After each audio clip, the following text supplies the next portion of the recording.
Sabrina! Oh bon, on est toujours dans IDF1 chez vous, sous Pontoise, puisque nous sommes dans un souterrain, sous la ville de Pontoise, dans le Val d'Oise. Et là, je cherche Sabrina. Vous savez, c'est la guide conférencière avec qui j'étais tout à l'heure. Ah elle est là. Sabrina! Dites, c'est pas très sympa de me faire des blagues comme ça. Alors, m'abandonner dans un souterrain, on n'a pas idée. Alors, Sabrina, ici, on est dans un souterrain. On est rentré, petite confidence, on est rentré par un parking. Où est-ce qu'on est? Expliquez-nous. Donc là, on est dans un souterrain militaire qui était situé sous une des portes de la ville, sous la porte d'Henry. C'était qui, Henri? Henry, c'est le village qui est pas très loin de Pontoise. Ah, la porte d'Henry, d'accord. Alors, un souterrain militaire. Je comprends pas bien, moi, un souterrain militaire, à quoi ça sert? C'est là qu'on entreposait des choses? On pouvait entreposer évidemment de l'armement, mais c'était une sorte de chemin de ronde pour défendre. Contre les taupes. Un souterrain pour se défendre des taupes. Il y avait des attaques de taupes, c'est ça? Des taupes anglaises alors.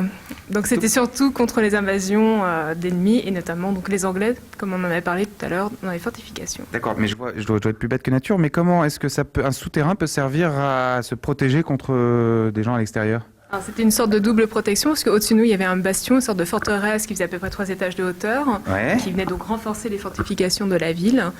Donc on tirait essentiellement avec des arcs, des flèches ou des arbalètes et des carreaux d'arbalète, et on avait une protection supplémentaire en sous-sol, comme dans cette structure militaire où il y avait donc des soldats et quelques ouvertures qui donnaient sur un petit fossé et au fond sur un grand fossé qui délimitait la ville. Ce n'était donc pas totalement un souterrain, il y avait des ouvertures. Oui. Sur le fossé? Oui. Je comprends mieux. Alors, est-ce qu'on peut voir justement une de ces ouvertures? Oui, bien sûr. Alors, maintenant, le fossé a été comblé, donc c'est plus une ouverture, si j'ai bien compris. Oui, maintenant, Mais on a encore?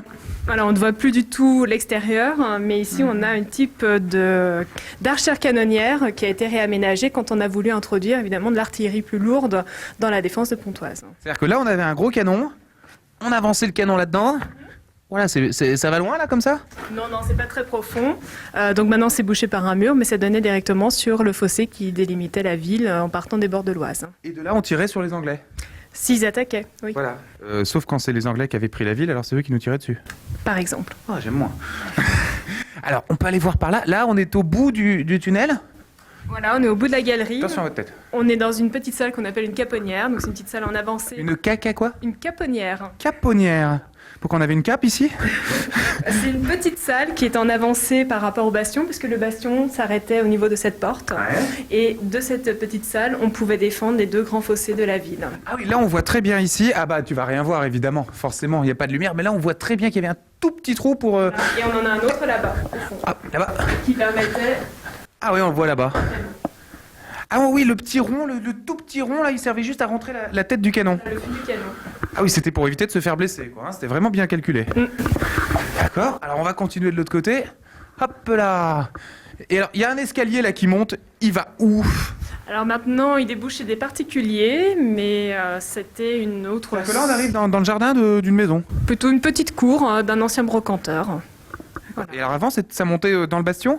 Ça communiquait apparemment, oui, avec le bastion, la porte d'Henry. Waouh. Et alors des souterrains comme ça, est-ce qu'on en trouve beaucoup dans Pontoise? Ah, il y a beaucoup de souterrains, pas que des souterrains militaires, il y a aussi des anciennes carrières de pierre. Donc on a beaucoup creusé le sous-sol de Pontoise pour construire donc, les habitations, le château du roi, les édifices religieux. On peut aller en voir une? Oui, bien sûr, il y a la cave des moineaux qui est pas très loin d'ici.